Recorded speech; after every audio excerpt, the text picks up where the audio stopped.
আসসালামু আলাইকুম। টাইম ট্রাভেলে স্বাগতম। Hello everyone. বলা হচ্ছে কমলাপুর ধর্মরাজিক বৌদ্ধ বিহারের কথা।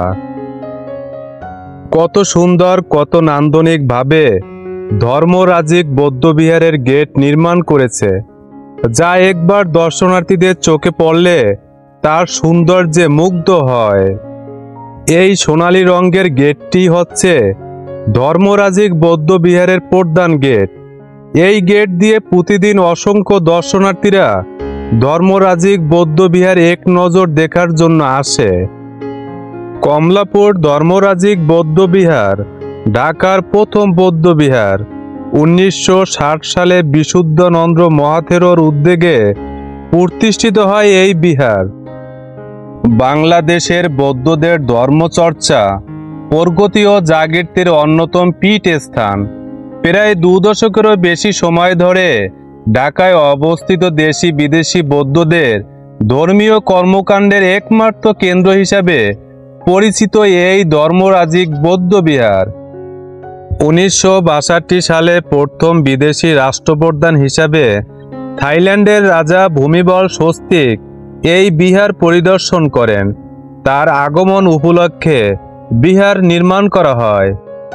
এরপর থেকে দেশি বিদেশি নানা ধর্ম ও বর্ণের মানুষের আগমনে এই বিহারের পরিচিতি ছড়িয়ে পড়ে দেশ বিদেশে, যার ফলে এটি একটি আন্তর্জাতিক কেন্দ্র হিসাবে স্বীকৃতি লাভ করে। 1996 সালে এখানে প্রতিষ্ঠিত হয় ধর্মরাজিক আন্তর্জাতিক উপাসনা হল।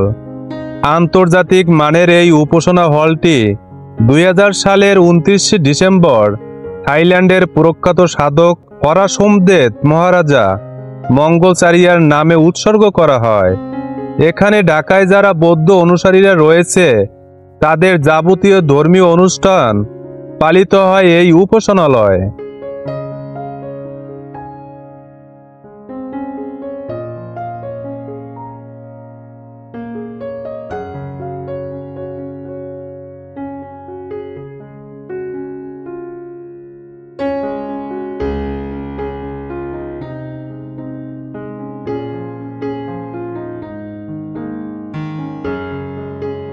উনিশশো 1984 সালে থাইল্যান্ড থেকে 10 ফুট লম্বা সোনালী রঙের একটি বৌদ্ধ মূর্তি উপহার দেওয়া হয়।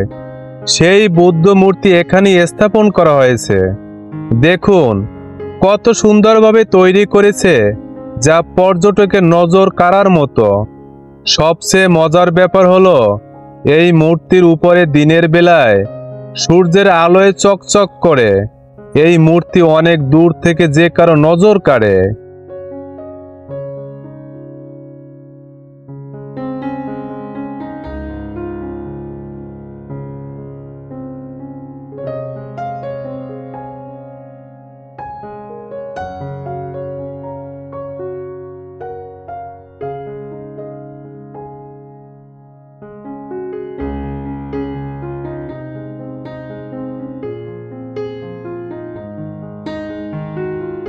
এই উপাসনালয়ের ভিতরে সুন্দর একটি পুকুর রয়েছে। দেখুন উপরে চৌচালার 3 পাটের ছাউনি দিয়েছে, যা দেখতে খুবই আকর্ষণীয়। এই ছাউনির নিচে দূর থেকে আসা দর্শনার্থীরা দাঁড়িয়ে এই পুকুরের সৌন্দর্য উপভোগ করেন।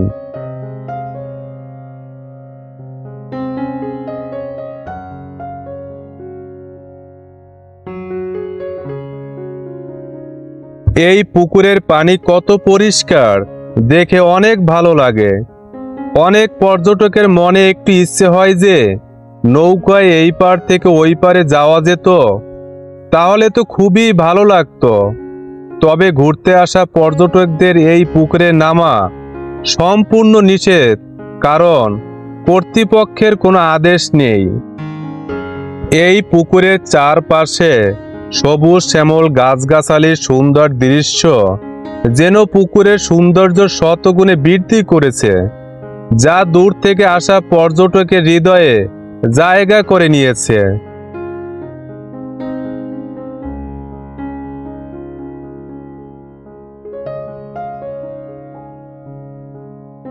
যদি এই ভিডিওটি ভালো লেগে থাকে তাহলে অবশ্যই লাইক, কমেন্ট এবং শেয়ার করবেন।